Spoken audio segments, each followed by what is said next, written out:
¿Conocen lo que se le llama el cuento del tío? Es como un tipo de estafa en realidad, pero es como una cosa bien chilena. Es como un engaño, un chamullo.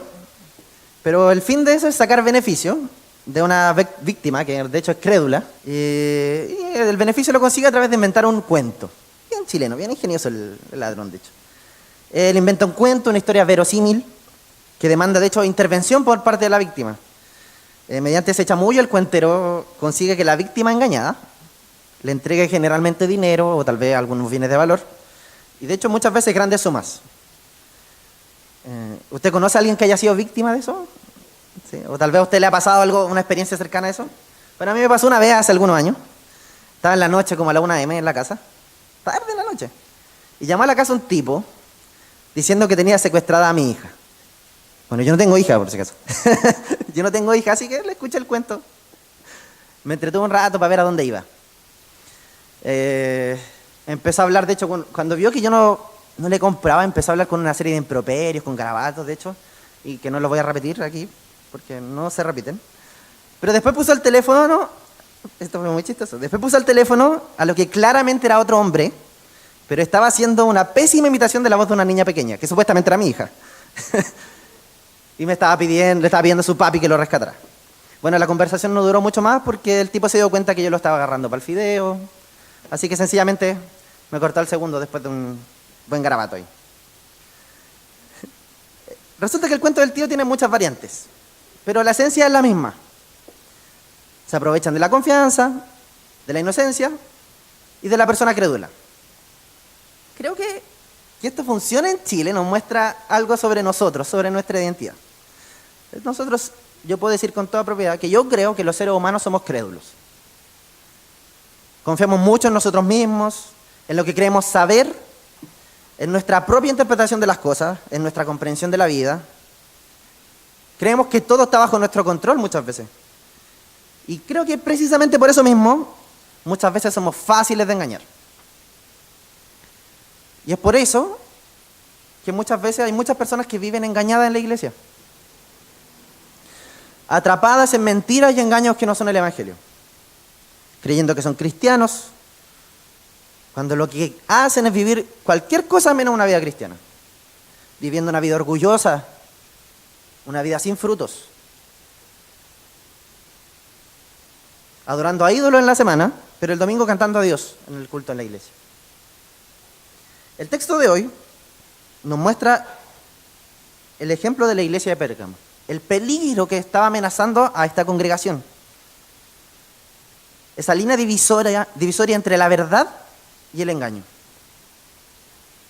Nos presenta preguntas como, ¿cómo es que la iglesia de esa época podía permanecer en la verdad sin dejarse influenciar por las ideas y la visión de mundo de la cultura anticristiana de su época? Y nos deja hoy día, la pregunta para hoy día, ¿cómo la iglesia puede permanecer fiel ante el engaño ideológico? El punto central de esta breve carta a esta iglesia de Pérgamo es alertar a la iglesia sobre el riesgo de la peligrosa mezcla del pueblo de Dios con el engaño, con la mentira doctrinaria y con la inmoralidad del mundo. Pero no es solo para ellos. La carta de Pérgamo es un grito de Jesús para nuestra iglesia, para la iglesia de hoy. Esta carta también está dirigida para ti, para usted, para mí, para todos nosotros. Estamos examinando, sí, un texto antiguo, pero debemos sondar nuestro propio corazón a la luz de esta eterna verdad. El mensaje de Cristo a la iglesia de Pérgamo nos invita a estar atentos ante los engaños a los que nuestra cultura quiere someternos. Pero también nos lleva a entender que en la palabra de Dios encontramos la verdad que contrasta con esa cultura. Y de hecho, en el Evangelio encontramos la oportunidad de vivir esta verdad en Cristo. El texto de hoy inicia en el versículo 12 mostrándonos que Cristo mismo se presenta como el que tiene la espada aguda de 2 filos.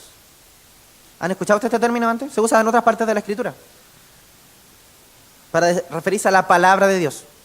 Cristo es el que habla con la espada de su boca, su palabra. Es una referencia, de hecho, a Isaías 49:2. Si usted después quiere anotarlo por ahí, o lo puede buscar.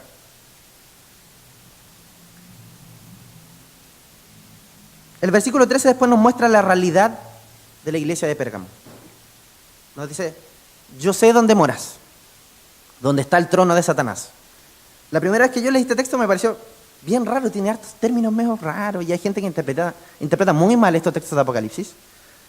Vamos a intentar ponernos en el contexto de esa época para entender qué rayos es lo que Jesús estaba diciendo a esta iglesia. Bueno, Pérgamo era una ciudad muy importante en la región.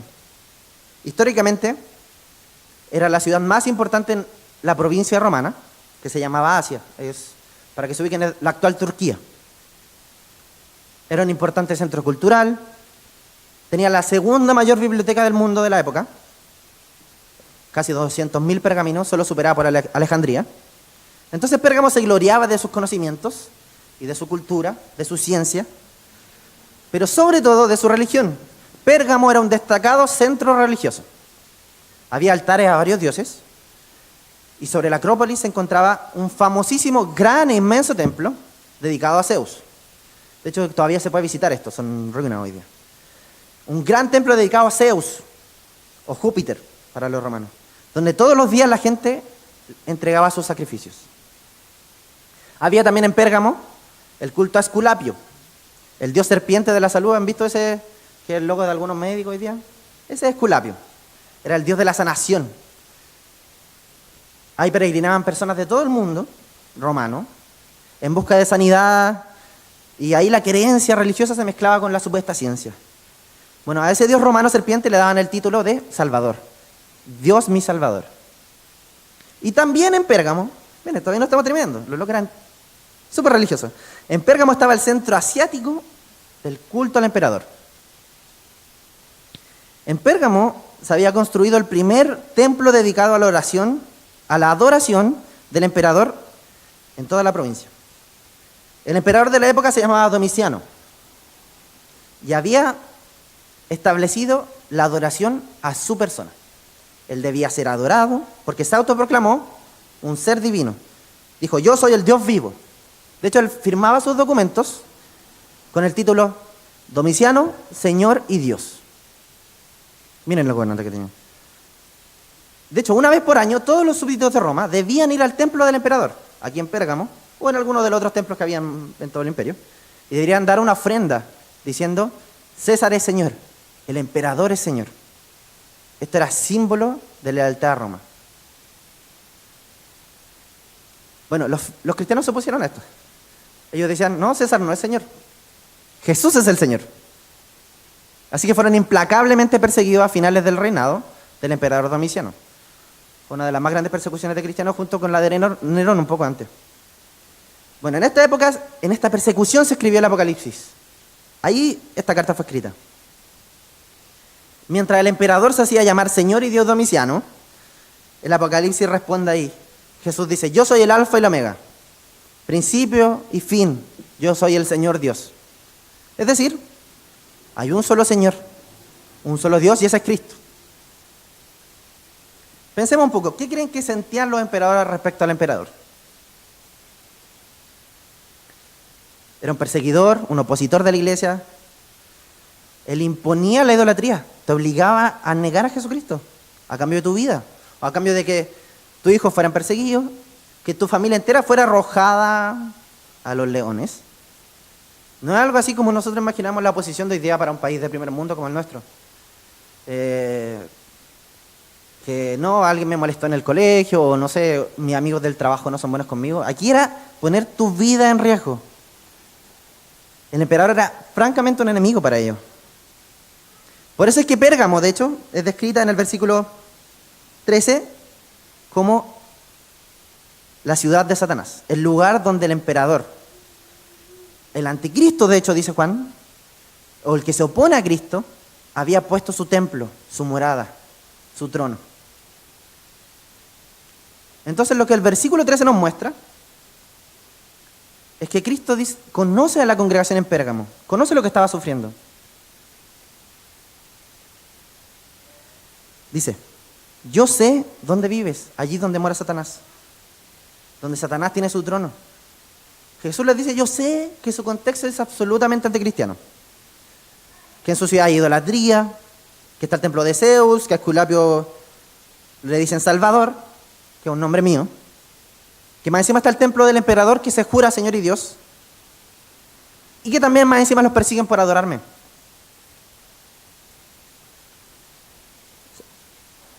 Pérgamo era un lugar de absoluta oscuridad espiritual, donde el mentiroso y engañador Satanás estaba oponiéndose fuertemente a la iglesia. Y ahí, valientemente la iglesia respondía: Jesús es Señor y Dios, no el emperador. La iglesia cristiana en esta ciudad de Satanás se había mantenido fiel. El versículo 13 nos dice eso también. Dice: sin embargo, sigue fiel a mi nombre. Retienes mi nombre y no has negado mi fe. Guarda fielmente mi nombre. Pese a estar en esta ciudad de Satanás, la ciudad de Pérgamo, los cristianos se mantuvieron fieles al Señor. Cristianos fieles de la congregación se habían rehusado a negar a Cristo, pese a este contexto hostil, pese al bombardeo constante, pese a las tentaciones del ambiente en que la congregación vivía, y a que era una sociedad abiertamente anticristiana. En medio de este contexto, de un bombardeo ideológico, de idolatría, incluso en los días más difíciles de persecución y muerte, la iglesia sí se mantuvo fiel y firme, algunos miembros de la iglesia. El texto nos muestra un ejemplo. Dice: no renegaste de tu fe en mí ni siquiera en los días de Antipas, mi testigo fiel que sufrió la muerte en esa ciudad. Nos muestra el ejemplo de Antipas de Pérgamo. Él es la única persona elogiada nominalmente en todas estas 7 cartas. Es el único nombre que hay con un elogio. Él fue obispo de la iglesia de Pérgamo, probablemente discípulo de Juan, y él entregó su vida por el evangelio. Antipas fue martirizado por órdenes del gobernador durante la persecución que ordenó el emperador. Él fue asado vivo en el templo de Artemisa. Él lo colocaron dentro de un brasero de bronce que tenía forma de toro, un brasero caliente. Él fue encerrado adentro y con carbón encendido hasta que murió. Y el Señor dice: Antipas fue mi testigo fiel, fue siervo fiel de Cristo hasta la muerte. Podemos decir claramente entonces que la congregación de Pérgamo sí tenía cosas positivas. Habían seguidores de Cristo fieles, que dieron su vida por Jesucristo. Pero sin embargo, la segunda sección de esta carta nos muestra luchas y errores. En la iglesia había creyentes que permanecían fieles, que daban su vida por Jesucristo. Pero habían otros que se estaban desviando de la verdad. Y la amenaza de la mentira y el engaño estaba introduciéndose en la iglesia. El versículo 14 nos dice: tienes ahí aún a los que mantienen la doctrina de Balaam, que enseñaba a Balac a poner tropiezo ante los israelitas, a comer cosas sacrificadas a los ídolos y a cometer actos de inmoralidad. Así tú también tienes algunos que de la misma manera mantienen la doctrina de los nicolaitas. Se estaba comenzando a negociar la verdad. La persecución, de hecho, no logró destruir a la iglesia, pero la seducción ideológica estaba amenazando con hacerlo. El plan del enemigo no era la sustitución, sino la mezcla y la indiferenciación con el mundo. Algunos miembros de la iglesia bajaron la guardia y comenzaron a ceder ante esta seducción del engaño religioso. La iglesia enfrentaba la tentación de ceder ante la ideología, ante la presión de su contexto. La historia que se nombra aquí de Balaam y Balac está en Números 12, o sea, Números 22, del capítulo 22 en adelante, hasta el 24 creo que es. Esta es la época después de la liberación de Egipto, antes de la conquista de la tierra prometida, con Moisés. Balac, el rey de Moab, una de las regiones de ahí, contrató a este hombre Balaam, una especie de profeta adivino, para que él fuera a maldecir al pueblo de Israel. Balaam se vendió, se prostituyó sus dones con el objetivo de ganar dinero. Así que el dios de Balaam era el dinero. Bueno, cuando él cumplió el acuerdo, intentó abrir su boca para maldecir al pueblo de Israel, solo pudo bendecir. Así que el rey Balac, el rey de Moab, se enojó con él. Pero por ganancia, Balaam aconsejó al rey Mira, esto sucedió parece que 4 veces. 4 veces seguidas sucedió esto. Balaam intentó maldecir, no pudo, porque el Señor no se lo permitió y solo dio bendición al pueblo de Israel. Entonces, él aconsejó al rey que enfrentara a Israel no con gran ejército, no con un gran discurso, no con una maldición, sino a través de doncellas seductoras, dice el capítulo 25 de Números. Él aconsejó una infiltración en el pueblo y así el incitamiento al pecado. Los hombres de Israel entonces participarían de sus fiestas idólatras y se entregarían a la prostitución. Y el Dios Santo se llenaría de ira contra ellos y se tornarían débiles y vulnerables. Resulta que, si usted sigue leyendo, lee después la historia en Números, fue exitoso el plan. Una debacle para el pueblo de Israel. No fueron los grandes ejércitos los que lo derrotaron, fue la idolatría de su corazón. Bueno, el problema de la iglesia de Pérgamo era que algunos estaban levantando estas mismas doctrinas de engaño. Y más aún, mientras algunos levantaban estas doctrinas de engaño, de idolatría, los demás miembros de la iglesia se quedaban callados. El texto dice: toleras a los que se aferran a la doctrina de Balaam. La cultura romana era una cultura radicalmente idolátrica y de libertinaje sexual, abiertamente opuesta al cristianismo. Pero algunos miembros estaban siendo influenciados por su cultura. Enseñaban que la libertad en Cristo también era libertad para el pecado. Decían: ya no estamos bajo la tutela de la ley, somos libres para vivir sin ataduras, sin imposiciones, sin reglas, así que pequemos. Esa falsa verdad, ese simulacro de verdad, transformaba la gracia en una licencia para la inmoralidad, la libertad en libertinaje. No solo eso, sino que en el versículo 15 están los nicolaitas. También toleras a los que retienen la doctrina de los nicolaitas, que yo aborrezco. Estos son los mismos que estaban en la iglesia de Éfeso. Si usted estuvo en los mensajes anteriores, también se nombraron los nicolaitas. Ellos enseñaban que el creyente no necesita ser diferente. No necesita obra, no necesita un cambio de actitud, no necesita fruto. De hecho, al contrario, mientras más pecara, mayor sería la gracia. Cuanto más se entregase a los apetitos de la carne, mayor sería la oportunidad de perdón. Ellos hacían apología del pecado, defensa del pecado. Ellos defendían que los creyentes podían ser iguales a los paganos y que debían conformarse con el mundo. Que la fe se trataba de una cosa intelectual, de una cosa de emociones o de convicción del corazón, pero no de cambio de vida. Bueno, Cristo odia la obra de los nicolaitas, porque Él odia el pecado. El problema está en que lo que era odiado en Éfeso estaba siendo tolerado en Pérgamo. Cristo le dice a la congregación que su error está en tolerar. Permitir que aquellos que levantaban esas mentiras, que lo incitaban a la idolatría, a la inmoralidad sexual, que lo incitaban a someterse a los ídolos de la cultura, de su cultura, siguieran haciéndolo. Y ese pecado enflaquece a la iglesia, la debilita. Cuando la iglesia adopta un estilo de vida del mundo, pierde su poder e influencia. Por eso Cristo exhorta en el versículo 16, arrepiéntete. Cristo exhorta al arrepentimiento. La iglesia necesitaba limpiar, purgar aquel pecado. Pecado de liviandad con el error doctrinario, con la idolatría, con el libertinaje. La iglesia necesitaba arrepentirse de su desvío doctrinario y de conducta. De su desvío tanto en su conocimiento de cabeza como en su acción de vida. Debían ser redirigidos por la palabra de Dios. Cristo vendría con la espada de su boca, su palabra, a corregirlos.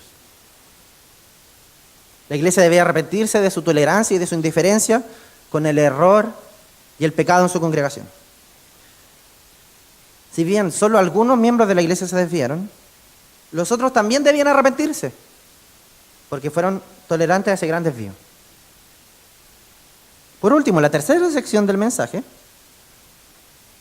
entrega promesas a la obediencia. En el versículo 17 Cristo dice a la iglesia de Pérgamo: al vencedor daré el maná escondido, y le daré una piedrecita blanca, y grabado en la piedrecita un nombre nuevo, el cual nadie conoce, sino aquel que lo recibe. Y yo aquí la primera vez que lo leí no entendí nada. ¿Qué es esto de la piedrecita? El maná escondido. Bueno, tengo que estudiar un poco de las visiones de la idea del Antiguo Testamento, la tradición de la cultura judía de la época. Y encontré una explicación. Miren, en el Éxodo Dios mandó el maná. ¿Conoce usted esa historia? Dios mandó maná del cielo para alimentar al pueblo. Y cuando cesó el maná, un vaso fue guardado en el arca del pacto, que después se fue al templo. El problema es que el templo fue destruido. Así que el vaso con maná fue perdido. Había una tradición de los fariseos y de los escribas judíos que decían que Jeremías había escondido el maná en el monte Sinaí, pero eso quedó en la tradición, no podemos comprobarlo. Pero el vaso de maná fue perdido. El tema es que los rabinos decían que con la venida del Mesías, el vaso con maná sería recuperado. Entonces, ahí toma sentido el ejemplo. El vaso con maná sería recuperado con la venida del Mesías. Entonces, recibir el maná escondido significa disfrutar las bendiciones de la era mesiánica. Disfrutar de la redención, disfrutar de la salvación que se encuentra en Jesús. No solo eso, sino también disfrutar de ser parte de la familia del pacto, parte del pueblo del pacto. Y más aún, vivir como persona del pacto, como miembro del pacto. Las piedritas ahora, por otro lado, las piedras en esa época eran usadas en los tribunales para el veredicto de los jurados. Entonces la sentencia de absolución, la declaración de inocente, correspondía, cuando el jurado votaba con piedrita negra o piedrita roja. Entonces, se declaraba inocente cuando la mayoría de los votantes eran piedras blancas. Y la condenación, cuando la mayoría de las piedras eran piedras negras. Entonces Jesús está diciendo aquí: les daré una piedrita blanca. Le está diciendo a la iglesia de Pérgamo que el cristiano es declarado justo e inocente. Hay una sentencia de absolución, de perdón. Es declarado sin culpa delante del trono de Dios. Porque Cristo vino, se entregó por nosotros y pagó el precio que a nosotros nos correspondía. Y por eso somos declarados inocentes. El maná escondido es Cristo. El nuevo nombre en la piedrita es Cristo. Que Él nos dé su nombre significa que nos hizo parte de su familia, pues nos compró con su sangre. Nos muestra algo hermoso. No hay ideología que pueda destruir nuestro vínculo con Cristo. Él compró en la cruz el precio de que esa piedrecita sea blanca. Él nos permite disfrutar del maná que es Él. Disfrutar de su redención y de su salvación por el precio de su sangre. Quería compartirles dos breves lecciones de lo que nos deja el mensaje a Pérgamo. Lo primero es que creo que el mensaje de Cristo a la iglesia de Pérgamo nos invita a estar atentos ante el engaño. El engaño está a la puerta. Estar atento ante los engaños de nuestra cultura, a los que nuestra cultura quiere someternos. Y cuidado aquí, porque hay mucho discurso evangélico sobre esto. Pero yo creo que a veces ese discurso evangélico también es un engaño de nuestra cultura. Primero debemos preguntarnos, ¿cómo vive el mundo de hoy? ¿Cuál es el estilo de vida del mundo de hoy? ¿Cuáles son los ídolos que nuestra cultura levanta? En Pérgamo eran los templos, los dioses, el culto al emperador. ¿Cuáles son los ídolos que nuestra cultura levanta? Y así podemos responder cuáles son las mentiras que nuestra cultura nos está intentando imponer. Creo que hay muchos engaños que nuestra cultura está intentando imponernos. Hay muchos falsos señores. Hay muchos intentos de emperador que intentan tomar el lugar que solo le corresponde a Dios en nuestras vidas. Sí, vida inmoral y promiscua. Ahora más abiertamente que nunca en la televisión, de hecho. Pero no se trata solo de eso. Creo que eso en la cultura evangélica tiene un estándar claro sobre eso y es lo que siempre critica, sale en la tele criticando y todo. Pero no se trata solo de eso. Está bien, está mal la vida promiscua. Pero no es lo único de lo que se trata la vida cristiana. Por ejemplo, ídolos de nuestra cultura. Creo que el individuo es uno de los más grandes ídolos de nuestra cultura. Una vida individualista es la razón, es el propósito de vida que tienen nuestros jóvenes hoy día. Yo vivo para mí mismo. Si usted habla con un niño adolescente de la época, ninguno piensa construir una familia ni tener hijos porque él quiere vivir feliz solo, simple y tranquilo. Solo debo vivir para mí mismo. Trabajar, tener plata, viajar harto en el mundo probablemente. Bueno, déjeme decirle que una vida individualista contradice abiertamente la propuesta de vida de Cristo. Él no vivió para sí mismo, Él se entregó a sí mismo por nosotros, dejando dos mandatos: ama a Dios y ama a tu prójimo. Absoluta contradicción con una vida individualista. Otro ejemplo, la vida por el dinero. Creo que es muy fácil de ver que el dinero es un gran ídolo de nuestra cultura. Bueno, también es un motor de la vida, incluso en nuestra iglesia, incluso en las vocaciones de nuestros jóvenes. Muchas veces la razón por la que muchas personas trabajan, solo por dinero. Muchas veces la razón por la que algunos jóvenes escogen su carrera, porque es la carrera que me da más plata. O sea, yo escogí mi carrera antes por eso. Le hablo como miembro de esta generación. Fuimos formados para amar el dinero, pensar que es el tesoro supremo. Doy gracias a Dios por el pastor que hizo la liturgia, porque ahí decía: vivamos con contentamiento con lo que tenemos, porque el amor al dinero es la raíz de todos los males. La Biblia habla muchas veces en contra de la avaricia. De hecho, más que contra la vida inmoral y la promiscuidad. No estoy diciendo que uno es menos pecado que el otro, solo para que entendamos la gravedad de algo que no se está hablando en la iglesia, que son los engaños que se meten que nuestra cultura mete en la iglesia. El amor por el dinero es tremendamente dañino, y mucho más si lo transformamos en el motor de nuestras vidas. El deseo de éxito. Ahora en Pródigo estamos trabajando por intentar meternos en la universidad, en la Santa María, que está allá al lado. Entonces he tenido la ocasión de, durante todo el año pasado y ahora en marzo de nuevo, volver a retomar conversaciones con los estudiantes de esa universidad. Y el deseo por éxito es impresionante. El año pasado se suicidó un estudiante porque reprobó un ramo 2 veces seguidas. Porque su vida dependía del éxito académico, su vida dependía de que su plan funcionara. Y el fracaso de eso se le derrumbó la vida. Bueno, así podemos seguir. Hay tantas mentiras que se meten en nuestra cultura, que nuestra cultura intenta meter en la iglesia. Y déjame decirle que incluso muchas veces la vida moralmente correcta y la vida religiosa termina siendo un ídolo. Por lo tanto, otra mentira que nos aleja de Cristo. Si usted cree que por venir a la iglesia los domingos, por portarse bien públicamente, por tener la casa, el auto, el perrito, usted tiene algún valor moral superior al caballero que está en la calle en el suelo, entonces usted no está entendiendo el Evangelio. Y esa es una mentira que nos aleja de Cristo.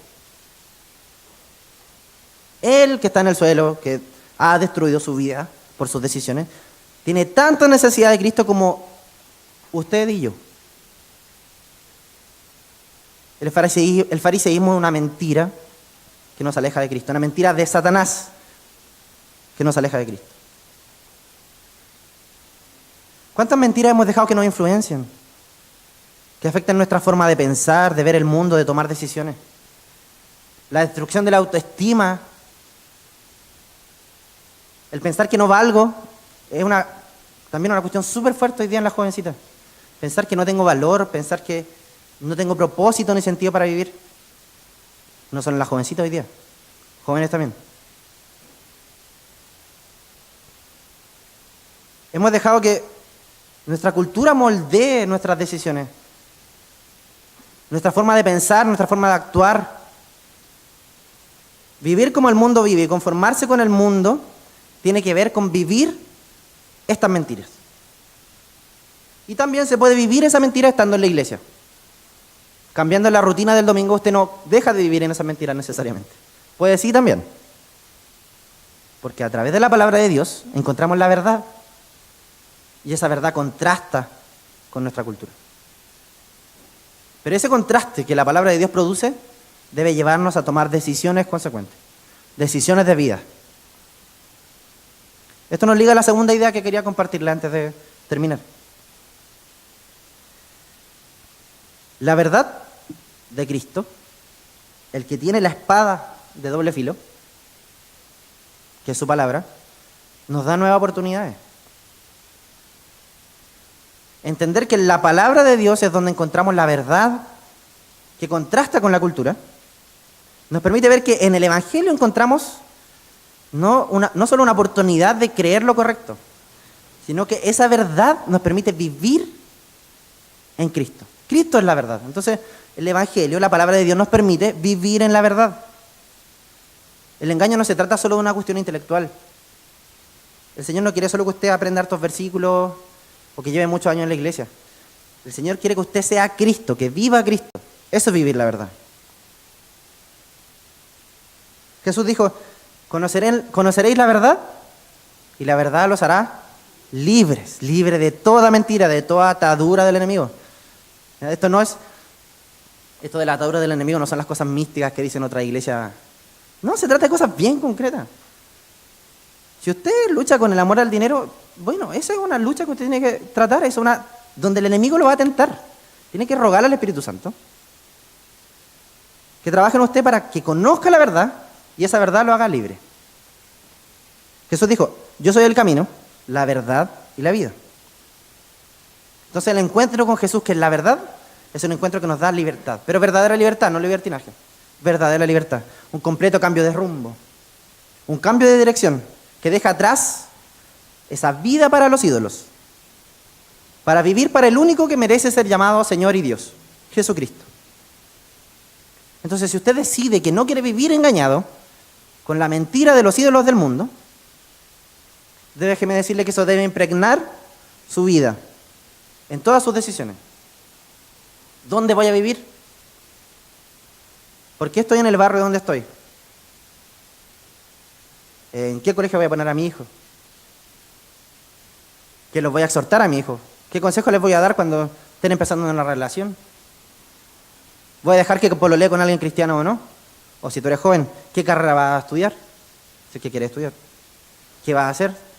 ¿Qué trabajo estoy tomando? Esas decisiones prácticas, si son decididas en Cristo y no en el engaño de la mentira de la cultura, deben ser hacia la misión. ¿En qué voy a gastar mi dinero? ¿En qué voy a invertir mi tiempo? Si esas decisiones son tomadas en Cristo, son tomadas hacia la misión. Si son tomadas por usted con decisión individualista, sin velar por el prójimo, sin velar por la misión, es otro engaño de la cultura más. Cristo nos invita a dejar de vivir engañados por la mentira de los ídolos. Porque en Cristo encontramos verdadera libertad, un nuevo nacimiento, un sentido para vivir. Ese es el propósito por el que existimos. Esa es la razón para levantarse cada mañana y tomar cada decisión.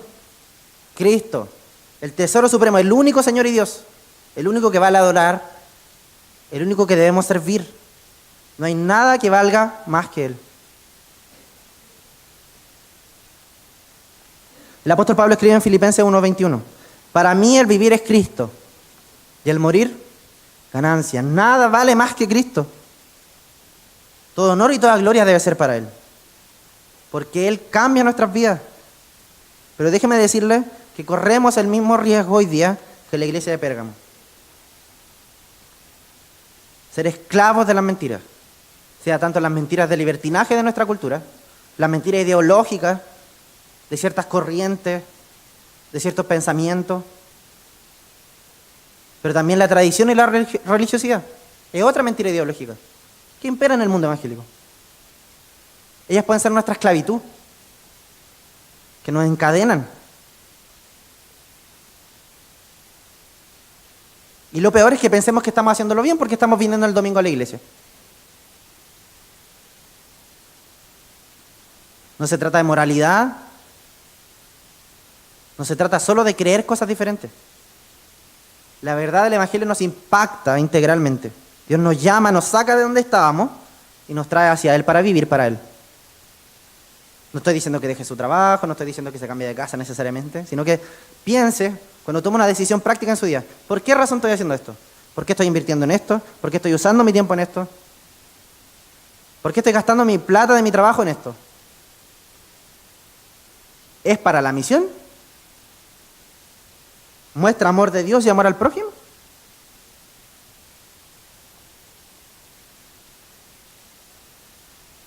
Pablo dice en el mismo libro de Filipenses: estimo como pérdida todas las cosas en vista del incomparable valor de conocer a Cristo Jesús, mi Señor. Por Él lo he perdido todo y lo considero como basura, a fin de ganar a Cristo y ser hallado en Él. Por Cristo lo he perdido todo y lo considero como basura, a fin de ganar a Cristo y ser hallado en Él. Una vida moralmente perfecta, un currículum, religiosidad, es basura comparado con Cristo. Pero también los placeres del mundo, el dinero, el éxito, es basura comparado con Cristo. Todo es basura comparado con la verdad fundamental del Evangelio. Cristo nos hace libres porque es el tesoro supremo.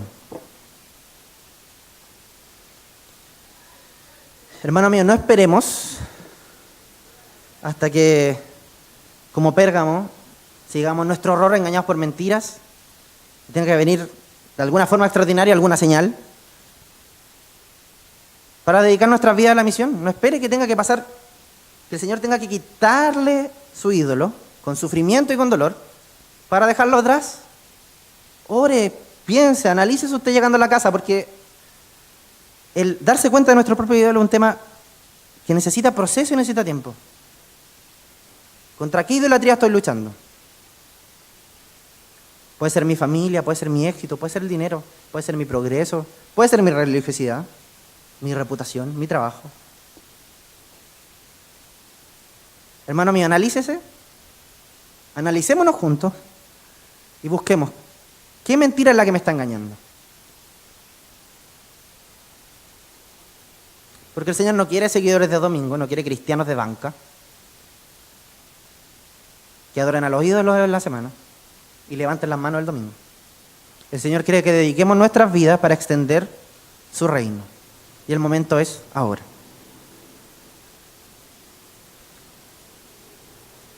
Para concluir y resumir entonces, meditar en el mensaje de la iglesia de Pérgamo debería invitarnos a vivir en la verdad, a vivir Cristo. Debemos estar atentos ante los engaños que nuestra cultura quiere someternos.